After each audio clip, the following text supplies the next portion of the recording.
ప్రజాభవన్లో ప్రజావాణి కార్యక్రమం కొనసాగుతోంది. సమస్యలతో ప్రజాభవన్కు జనం వస్తున్నారు. ఉదయం నుంచే హైదరాబాద్ శివారు ప్రాంతాలతో పాటు జిల్లాల నుంచి జనం ప్రజాభవన్కు తరలివచ్చారు. వారి సమస్యలను వినతుల రూపంలో ప్రభుత్వానికి అందజేస్తున్నారు. ప్రజాభవన్లో ప్రజావాణి కార్యక్రమం కొనసాగుతోంది. సమస్యలతో ప్రజాభవన్కు జనం వస్తున్నారు. ఉదయం నుంచే హైదరాబాద్ శివారు ప్రాంతాలతో పాటు జిల్లాల నుంచి జనం ప్రజాభవన్కు తరలివచ్చారు. వారి సమస్యలను వినతుల రూపంలో ప్రభుత్వానికి అందజేస్తున్నారు. ప్రజావాణి నుంచి మరిన్ని డీటెయిల్స్ శ్రవణ్ అందిస్తారు. Shravan, over to you. Praja Bhavan దగ్గర జనం తాకిడి ఇంకా కొనసాగుతుంది. అంటే కంపారిటివ్లీ ఎవ్రీ వీక్ మంగళవారం శుక్రవారం ఏ విధంగా రద్దీ ఉంటుండనో అంత పెద్ద రద్దీ మాత్రం ప్రస్తుతం కనిపించట్లేదు. తెలంగాణ రాష్ట్ర వ్యాప్తంగా ప్రజాపాలన కార్యక్రమం కొనసాగుతుంది. వాళ్ళకు ఉన్నటువంటి సమస్యలు, రాష్ట్ర ప్రభుత్వం అమలు చేస్తున్నటువంటి పథకాలు వాళ్ళ వరకు చేరాలంటే ఆ ప్రజాపాలన కార్యక్రమంలో అప్లికేషన్లు ఇవ్వాలని రాష్ట్ర ప్రభుత్వం చెప్పింది. సో రెగ్యులర్ దానికన్నా కొంచెం తక్కువ సంఖ్యలోనే ఇక్కడ జనం కనిపిస్తున్నారు. ఇగో ఇది ప్రస్తుతం ప్రజాభవన్ దగ్గర ఎంట్రన్స్ దగ్గర జనం తాకిడి చూడవచ్చు. ఇప్పుడు మనము చాలా తక్కువ మంది, మేబీ ఒక 100-200 మంది ఉండవచ్చు మేబీ. అంటే ఇది ప్రోగ్రామ్ ప్రజావాణి స్టార్ట్ అయిన తర్వాత దాదాపుగా 1000-2000 మంది, దాదాపుగా 5000 ఫిర్యాదులు కూడా ఒక వారం వచ్చాయనేది అధికారులు అఫీషియల్గా స్పష్టం చేశారు. సో కొంతమంది బాధితులు ఇక్కడ ఉన్నారు. మనం వాళ్ళతోని మాట్లాడేటువంటి ప్రయత్నం చేద్దాము. అన్న, ఎక్కడికైనా వచ్చినావు, ఏంది నీ సమస్య? మా యాదాద్రి డిస్టిక్ మోత్కూరు మండల్ పాటిమెట్ల గ్రామం 120 సర్వే నెంబర్ గల దాచారం భూమిలో 2 ఎకరాల 10 గుంటలు మాకున్నది. దాంట్లో అంత ముందుకు 2 ఎకరాల 10 గుంటలు కొనసాగుతూనే వచ్చింది పాత రికార్డుల. ఎప్పుడైతే ఈ ధరణి వచ్చిందో దాంట్లో ఎకరం 10 గుంటలు మాత్రమే మా పేరు నుంచి ఆన్లైన్లో కనపడుతుంది. ఇంక ఎకరం పక్కన వాళ్ళ పేర్లో ఎవరి పేరు మీద అని ఎంక్వైరీ చేస్తే పక్కన వాళ్ళ పేరు మీద ఉన్నది. దాని సమస్య పరిష్కారం మా ఎకరం కాకుండా పక్కన వాళ్ళ ఎకరం కూడా వాళ్ళ పేరు మీదకి ఎక్కింది. మొత్తం 2 ఎకరాలు మా పక్కన వాళ్ళ పేరు మీదకి ఎక్కింది. మేము ఇద్దరం కలిసి పెద్ద మనుషుల దగ్గర పోయి ఇట్లా ధరణి పొరపాటు వల్ల వీళ్ళ పేరు మీదకి ఎక్కింది, దయచేసి ఇది మాకు న్యాయం జరిపించండి, పెద్ద మనుషులు కొడితే వాళ్ళని పిలిపించి మాట్లాడినాం. మేము చెయ్యం, అది ఎట్లా ఎక్కిందో మాకు తెలియదు, మేము చెయ్యం. మీ దగ్గర ఏమైనా ఆధారం ఉంటే చూపించాలంటే ఆధారాలు చూపిస్తలేరు. మేము చెయ్యం, ఏం చేసుకుంటూ చేసుకోరు. రైతు బంధు కాశపడి క్రాప్ లోన్ వాళ్ళే తీసుకుంటారు, రైతు బంధు వాళ్ళే తీసుకుంటారు, అన్ని వాళ్ళే తీసుకుంటారు. మేము చెయ్యం, ఏం చేసుకుంటూ చేసుకోరు అని గత 4 సంవత్సరాలుగా 11 ఎకరాల భూమి పడబడి ఉన్నది. ఎంఆర్ఓ ఆఫీస్కి పోతే మా దగ్గర ఇవి చేసే రూల్స్ మా దగ్గర మా చేతులు లేదని కేవలం అప్లికేషన్ తీసుకుంటారు, సైన్ పెట్టిస్తారు, అంతే తప్ప మాకు ఇది ఎటువంటి న్యాయం జరుగుతలేదు. ఈ సీఎం రేవంత్ రెడ్డి గారు కొత్త ప్రభుత్వం వచ్చింది కాబట్టి వీరైనా న్యాయం చేస్తారనే గట్టి నమ్మకం ఉన్నది. ఇది అప్లికేషన్ ఇస్తే న్యాయం జరుగుతూ ఉన్నది కాబట్టి ఇక్కడికి వచ్చి నేను అప్లికేషన్ ఇస్తున్నా. చెలగొల భిక్షం చెలగొల భయన్న పేరు మీదకి ఎక్కింది ఆ భూమి పాటిమెట్ల గ్రామం. ఇంకొంతమంది ఉన్నారు. మాజీ మంత్రి మల్లారెడ్డికి సంబంధించినటువంటి బాధితులు ఇక్కడ చేరుకున్నారు. వాళ్ళతో మాట్లాడే ప్రయత్నం చేద్దాం. ఇక్కడ పూర్తి స్థాయిలో బ్యానర్తో ఇక్కడికి వచ్చారు. మనం ఒకసారి బ్యానర్ గమనించవచ్చు. మల్లారెడ్డి కబ్జా బాధితులు అనేటువంటి అంశంతోని బ్యానర్ని ఏర్పాటు చేసుకున్నారు. సర్వే నంబర్తో సహా ఇక్కడికి వచ్చి వాళ్ళు నిరసన చేస్తున్నటువంటి పరిస్థితి ఉన్నది. సో మాట్లాడే ప్రయత్నం చేద్దాం బాధితులతోని. గుండ్లపోచంపల్లి విలేజ్. మీరు ఎక్కడ? గుండ్లపోచంపల్లియా? గుండ్లపోచంపల్లి అంటే మల్లారెడ్డికి సంబంధించిన అల్లుడే అనుకుంటా కదా, అక్కడ municipal chairman municipal Srinivas Reddy. ఎప్పుడు కాజేసారు? ఎంత భూమి? ఇప్పుడు ఇది మేము 1990లో తీసుకున్నాం సార్. మేము 30 years బ్యాక్ తీసుకున్నాం. ఇది నేను మొత్తం 360 ప్లాట్లు ఉన్నాయి. ఇందులో 360 ప్లాట్లలో ఏం చేసేటంటే 260 ప్లాట్లు వాళ్ళ ఒక అడ్వకేట్ను పెట్టుకొని వాళ్ళు డూప్లికేట్ పేపర్స్ సృష్టించి వాళ్ళు తీసేసుకున్నారు. వాళ్ళు భయపడించి అక్కడ గుండాగాలను పెట్టి భయపడించి తీసేసుకున్నారు. మేము 110 మంది మేము ఇవ్వలేము అప్పుడు. అయితే మేము ఇప్పుడు అదే 110 మంది మేము ఒరిజినల్ డాక్యుమెంట్ చూసి మేము కొట్లాడుతున్నాం. 10 సంవత్సరాల నుంచి మేము ఫైట్ చేస్తున్నాం. ఆయన రూలింగ్ గవర్నమెంట్ ఉంది కాబట్టి, ఆయన మల్లారెడ్డి మినిస్టర్ కాబట్టి మాకు ఏ డిపార్ట్మెంట్ వాళ్ళు కూడా సహకరించలేరు. మాకు ఇక్కడ మున్సిపల్ డిపార్ట్మెంట్ కానీ, రెవెన్యూ డిపార్ట్మెంట్ కానీ, తహసీల్దార్ కానీ, వాళ్ళు పోలీస్ డిపార్ట్మెంట్ కానీ, పేట్ బషీరాబాద్ పిఎస్ఓలు కానీ ఎవరు కూడా మాకు సహకరించలే. ఏమైనా ఇంకా మమ్మల్ని పెట్టి భయపడించి పంపించేస్తున్నారు వాళ్ళు. అందరికి ఫిర్యాదు చేసినారు కానీ రెస్పాన్స్ లేదు. అందరికీ ఫిర్యాదు చేసినా ఎవరిది రెస్పాన్స్ లేదు మాకు. ఈ విధంగా నడుస్తుంది ఆయనది గవర్నమెంట్. ఆయన ముందులో ఉంటాడు. కాకపోతే ఏంటంటే ఆయన వెనకాల నుంచి నడిపిస్తాడు కానీ ముంగట వేరే వాళ్ళని నొక్కుతాడు. వాళ్ళ శ్రీనివాస్ రెడ్డి అలా బామ్మర్దిని అలా కొడుకుని నొక్కుతాడు. ఆయన మాత్రం నేను బ్యాక్ ఉంటాడు. నేను ఏం చేయలే అని అలా చెప్పుకొని తిరుగుతాడు అంతే. నాది ఏం లేదు ఇందులో. అందులో అంతా నడిపించేదంతా మూల కారణం ఆయనని. వీళ్ళని ముంగట వచ్చి నడిపిస్తాడు అనమాట. ఈ విధంగా అన్ని విధాలు మేము ఏ ప్రయత్నం చేసినా కూడా మాకు అన్ని ఫెయిల్యూర్ అవుతున్నాయి. ఇప్పుడు మాకు ధైర్యం ఏముందంటే మా ఈ సర్వే నెంబరు మాకు రేవంత్ అన్న ఇంతకుముందు క్యాన్వసింగ్లో గవర్నమెంట్ రాకముందు క్యాన్వసింగ్లో ఈ సర్వే నెంబరు ఇష్యూ లేపిండు ఆయన. ఇంతకుముందు కంప్లైంట్ ఇచ్చినాం ఆయన ఎంపీనప్పుడు. అయితే ఎలక్షన్లో ఇష్యూ లేపిండు ఇది. ఆ లేపినందుకు మాకు కూడా ఇప్పుడు ఆయన వచ్చినందుకు మాకు ధైర్యం ఉంది, మాకు సహకరిస్తారు కానీ సీఎం గారు. ఈ విధంగా మేము ఇక్కడికి వచ్చి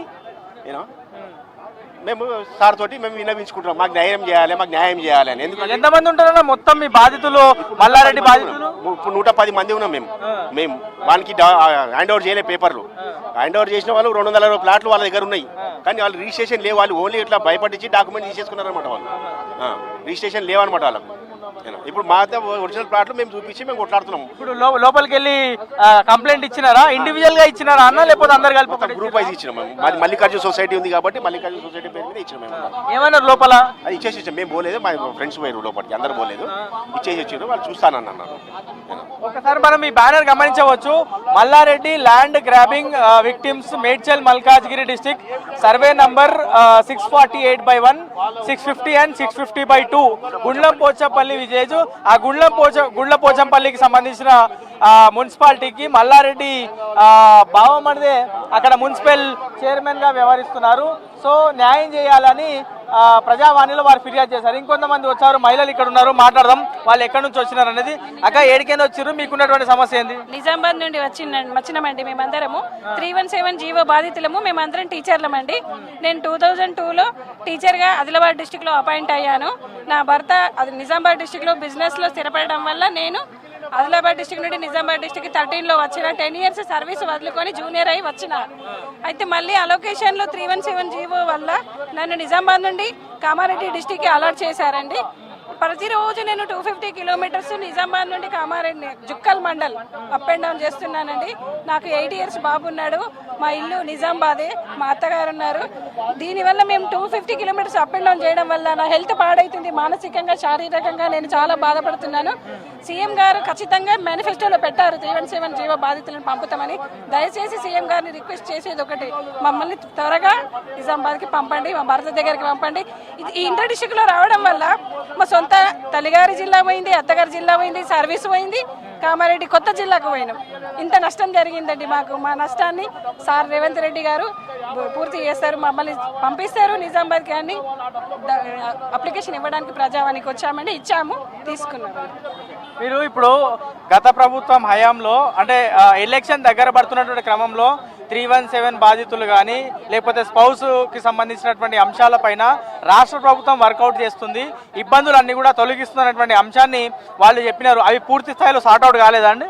అసలు పూర్తి స్థాయిలో కాదు, బేసిక్ ఆ జీవో ఫార్మేషన్ ఎట్లా ఫామ్ అయిందని కూడా కేసీఆర్ గారికి అయితే ఏమీ అవగాహన లేకుండే.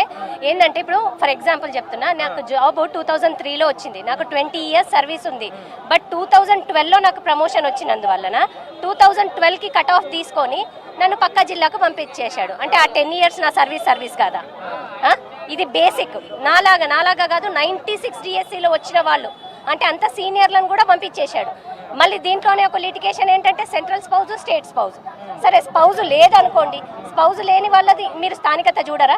మాకు గతంలో 2006లో మా జాబ్లో వచ్చిన కొత్తలో బోనోఫైడ్లు అతికిపించారు సర్వీస్ బుక్కి. అది ఎందుకు అతికిచ్చారు అంటే నేను ఎక్కడి లోకల్ క్యాడర్ని అని చూడడానికి, మ్యాండేటరీ అని చెప్పి అది ఏం చూడలేదు. అవన్నీ తుంగలో దొక్కాడు. ఏది పడితే దాన్ని బట్టి ఒక జీవో రాసి పడేసిండు. ఆ జీవో ద్వారా మమ్మల్ని 100 kilometers, నేను 40+, నేను మళ్ళీ ప్రిఫరెన్షియల్ కేటగిరీ అసలు తీసుకోనే లేదు. ఇప్పుడు నేను ఒక ప్రిఫరెన్షియల్ కేటగిరీలో ఉన్నా, నాకు ట్రాన్స్ఫర్లో అది వర్తించినప్పుడు జీవోలో నాకు ఎందుకు వర్తించదు? అంతే కదా. ఇప్పుడు నేను విమెన్ అయితే అన్నిట్లో నేను విమెనే కదా. జీవోకి విమెన్ లేదు, ఏం లేదు, అసలు ఏ ప్రిఫరెన్షియల్ కేటగిరీ లేదు. అట్లా సరే నాన్ స్పౌజ్ ఉన్నారు, నాన్ స్పౌజ్ అయితే వాళ్ళు కాదా? నువ్వు లోకల్ క్యాడర్ తీసుకో, అసలు ఏది లేకుండా అప్పుడు అన్నారు అని. మరి ఏమి జరిగిందో తెలియదు కానీ కొందరు స్పౌజులను మాత్రం పంపించారు, కొందరు. అది నామమాత్రం. మా ఇంగ్లీష్ సబ్జెక్ట్లో అయితే ఒక నామమాత్రంగా అంతే, మిగతా ఏది అడ్రస్ చేయలేదు. అండ్ ఇన్ఫ్యాక్ట్ మేమైతే కోర్టుకి కూడా వెళ్ళాము. నాకు కోర్టు కూడా ఆమెకి ఇచ్చేయండి అని ఇచ్చిన దాన్ని కూడా అది కూడా కన్సిడర్ చేయలేదు, అసలు ఏది కన్సిడర్ చేయలేదు. ఎవ్రీ వీక్ అంటే ఎవ్రీ ట్యూస్డే, ఎవ్రీ ఫ్రైడే మీరు కానీ లేకపోతే మీకు సంబంధించిన వాళ్ళు లేకపోతే ఇంకా ఇబ్బందులు పడుతున్న వారు రెగ్యులర్గా ఇక్కడికి వస్తున్నారు. ఎప్పటి వరకు అంటే ప్రభుత్వం కూడా మీకు హామీ ఇచ్చినట్టుంది దీని మీద ఫోకస్ చేస్తామని, ఎప్పటి వరకు క్లారిటీ వచ్చేటువంటి అవకాశం ఉండొచ్చు అని భావిస్తున్నారండి? మేమైతే అది మీడియానే ముందుకు తీసుకురావాలి సార్. అది మా చేతిలో ఏం లేదు సార్, ప్రభుత్వం చేతిలో, మీడియా చేతిలో మాత్రమే ఉంది. అది మీడియా మీరు ఫోకస్ చేస్తేనే గవర్నమెంట్ కూడా తొందరగా మా పనిని చేస్తుందని మేము ఆశపడుతున్నాం సార్. బట్ ఇప్పుడు హోప్ఫుల్ గా ఇప్పుడైతే కాకపోతే గత ప్రభుత్వం కంటే ఇప్పుడు ఈ గవర్నమెంట్ లో మాకు న్యాయం జరుగుతుందని మాకు ఆశ ఉంది సార్. ఎందుకంటే రేవంత్ రెడ్డి గారు మాకు మాట ఇచ్చారు, మేనిఫెస్టోలో కూడా పెట్టుకున్నారు. 317 బాధితులు అందరు స్పౌజ్ కానీ నాన్ స్పౌజ్ కానీ అందరికీ కూడా న్యాయం చేస్తా అని మాకు మేనిఫెస్టోలో పెట్టారు. కాబట్టి మాకు వెనుకో ముందు తీసుకెళ్తారనే ఆశాభావం అయితే ఉంది సార్. మళ్ళీ అందులో నేను ఇంటర్ డిస్ట్రిక్ట్ క్యాండిడేట్ సార్. నేను మా అమ్మ వాళ్ళది కరీంనగర్, నేను వచ్చేసి అత్తయ్య వాళ్ళది Nizamabad district sir, Nizamabad district. కానీ నిజామాబాద్ డిస్ట్రిక్ట్ వచ్చేసరికి నా సర్వీస్ లాస్ అయిపోయింది. ఆ సర్వీస్ లాస్ అవ్వడం వల్ల నేను జూనియర్ అనే నేపంతో నాకు కామారెడ్డికి అలాట్ చేయబడింది. కానీ అక్కడ మేము ఎంత daily sir 240 kilometres up and down చేయడం వల్ల health issues, back pain, thyroid కూడా వచ్చేసింది సార్. అంటే నేను ఎంత హెల్తీగా ఉన్నానో ఇప్పుడు అన్హెల్దీ అయిపోయినా సార్. నా హెల్త్ ఫిట్నెస్సే లేదు. 2 ఇయర్స్ నుండి అప్ అండ్ డౌన్ చేసి మళ్ళీ మా అత్తయ్యకు పెరాల్స్, ఆమె ఆర్థోపెడిక్ క్యాండిడేట్. నాకు 2 చిన్న పిల్లలు సార్. వాళ్ళని చూసుకోలేక, నా హెల్త్ని చూసుకోలేక, నా జాబ్ను కూడా నేను సరిగా చేయలేకపోతున్నా అక్కడ. అంటే అలాంటి సిచ్యువేషన్లో ఉన్నాం సార్. మానసికంగా ఎంత అంటే బాగా దెబ్బతింటున్నాం సార్ మేము. మళ్ళీ ముఖ్యంగా ఎట్లా అంటే సార్, ఇప్పుడు ముఖ్యంగా ఎట్లా అంటే స్టేట్ స్పౌజే అంటున్నారు సార్. మా హస్బెండ్ వచ్చేసి సెంట్రల్ స్పౌజ్. కానీ సెంట్రల్ స్పౌజ్ కన్సిడర్ చేయమంటే ఏం సార్ అంటే వాళ్ళు కూలీ పని చేస్తున్నారా, అంటే జాబ్ చేయట్లేదా, వాళ్ళు మనుషులు కాదా, మేము మనుషులం కాదా, మాకు ఫ్యామిలీ లేదా, కుటుంబం లేదా, అసలు ఏ విధంగా అంటున్నారో కూడా అర్థమవుతలేదు సార్. ఆ జీవోనే రాంగ్ సార్. ఆ జీవో ప్రతి ట్రాన్స్ఫర్స్లో మేము కామన్ ట్రాన్స్ఫర్స్ ఉంటాయి కదా సార్, జనరల్ ట్రాన్స్ఫర్స్లో మాకు స్పౌజ్ వర్తిస్తుంది. కానీ ఈ అలొకేషన్లో మాత్రం సెంట్రల్ స్పౌజ్ వర్తించదు, స్టేట్ స్పౌజ్ మాత్రమే వర్తిస్తుంది అనే మాట ఎంతవరకు కరెక్ట్ సార్? మేము ఎవరికి చెప్పుకోవాలి? గత ప్రభుత్వానికి చాలాసార్లు విన్నపించుకుంటాం సార్. నేనైతే సెక్రటరియట్లో చెప్పాను సార్, మళ్ళీ మన డిఎస్సిలో చెప్పాను, మళ్ళీ కోర్టులో చెప్పాను సార్, అక్కడ డిఓ ఆఫీస్లో చెప్పాను, కలెక్టర్ ఆఫీస్లో కూడా అప్లికేషన్ ఇచ్చాను సార్. నాకు ఎక్కడ కూడా న్యాయం చేయలేరు సార్. ఎట్లా అంటే కోర్టు కూడా ఎలా తీర్పిచ్చారు అంటే సార్, మీకు వేకెన్సీ వీళ్ళకి ఇమ్మీడియట్గా ఒక 6 monthsలో వీళ్ళని పంపించేయాలి, వాళ్ళ 6 వీక్స్లో వాళ్ళ సొంత నేటివ్ డిస్ట్రిక్ట్కి పంపించాలనేసి కోర్టు ఆర్డర్ ఇచ్చింది సార్. కానీ దానికి మన సెక్రటరీ వాళ్ళు మన డిఎస్సి నుండి వచ్చిన ఆన్సర్ ఏంటంటే అక్కడ వేకెన్సీస్ లేవు కాబట్టి నేను వాళ్ళకు పంపించడం లేదు. మరి వేకెన్సీ లేనప్పుడు స్టేట్ స్పౌజ్ వాళ్ళని ఎలాగ తీసుకెళ్తారు సార్? మేము కూడా స్పౌజే కదా. ఆల్రెడీ మేము సర్వీస్ లాస్ చేసుకొని మా పిల్లలకు స్థానికత పోవద్దు, మా హస్బెండ్ అయినా మా నేటివ్ డిస్ట్రిక్ట్కి మేము రావాలి అనేసి మా సర్వీస్ అంతా లాస్ చేసుకొని నిజామాబాద్కి వస్తే అక్కడ కూడా మా పిల్లలకు స్థానికత పోతుంది కదా సార్. అంత స్థానికత కోసం ఆలోచించి మేము వచ్చాము మేము నిజామాబాద్కి. లోపల అప్లికేషన్ ఇచ్చాము సార్, మేము చూస్తాము, మీ డిపార్ట్మెంట్ వాళ్ళకు మేము పంపిస్తాము, వాళ్ళు కన్సిడర్ చేస్తారు మేడం అనే మాట అయితే చెప్పారు సార్. సో ఇట్లా స్పౌస్కి సంబంధించినటువంటి ఇబ్బందులు ప్రతి వారం ఎప్పుడైతే ప్రజావాణి నిర్వహిస్తున్నారో దాంట్లో చాలా మంది బాధితులు వస్తున్నారు. స్పౌస్ బదిలీల వల్ల రాష్ట్ర గతంలో ఉన్నటువంటి ప్రభుత్వం మాకు న్యాయం చేయలేదన్నటువంటి అంశాన్ని వాళ్ళు తెలియజేస్తా ఉన్నారు. ఇంకా చాలా మంది వచ్చారు, మాట్లాడే ప్రయత్నం చేద్దాం. ఎక్కడి నుంచి వచ్చారన్న? మేము మేడ్చల్ జిల్లా కట్కేసర్ మండల్ అంక్షాపూర్ నుంచి వచ్చాం సార్. మేము 2000లో ప్లాట్ చేశారు సార్ మా ఇక్కడ అంక్షాపూర్లో. అయితే 2000 నుంచి మాకు ప్లాట్ రిజిస్ట్రేషన్ చేశారు. 223 మంది ఉన్నాం సార్ మేము. అయితే మేము కొంతమంది ఇందులో ఎంప్లాయీస్ కూడా ఉండి లోన్ తీసి రూములు కూడా కట్టారు. అయితే ఈ రూములు కట్టిన తర్వాత ఈ మధ్య మన ఎమ్మెల్యే గారు, మా లోకల్ ఎమ్మెల్యే గారు మరి అక్కడ మేము పోతే వాళ్ళు ఏంటంటే ఆ రూములన్నీ కూలగొట్టించారు. ఎవరు కూలగొట్టారంటే మరి ఎంఆర్ఓ వాళ్ళు కలిసి రూములు కూలగొట్టిచ్చేసి మొత్తం ఫెన్సింగ్ చేశారు మా ల్యాండ్కు. అయితే ఇలా 223 మంది ఉన్నాం సార్. అయితే ఏంటంటే మేము ఆ రూమ్లో ఫెన్సింగ్ చేసిన తర్వాత వాళ్ళు మరి మా ల్యాండ్ని ఆక్రమించుకోవడానికి ఈ మధ్యన మా లోకల్ ఎమ్మెల్యే మల్లారెడ్డి గారు వాళ్ళతో ఎంఆర్ఓ మీరు ఎందుకు కూలగొట్టారు అడిగితే మేము గవర్నమెంట్ ల్యాండ్ అని బోర్డు పెట్టారు. మీరు కూడా మల్లారెడ్డి బాధితులేనా? బాధితులు. ఇప్పుడు ఎందుకంటే అక్కడ మనము గవర్నమెంట్ జీతాలు ఇస్తానికే పైసలు లేవు. 5 లక్షలు పెట్టి ఫెన్సింగ్ చేయించారు. 5 లక్షలు గవర్నమెంట్ దగ్గర జీతాలు ఇస్తాక పైసలు 5 లక్షలు ఎవరు పెట్టారు?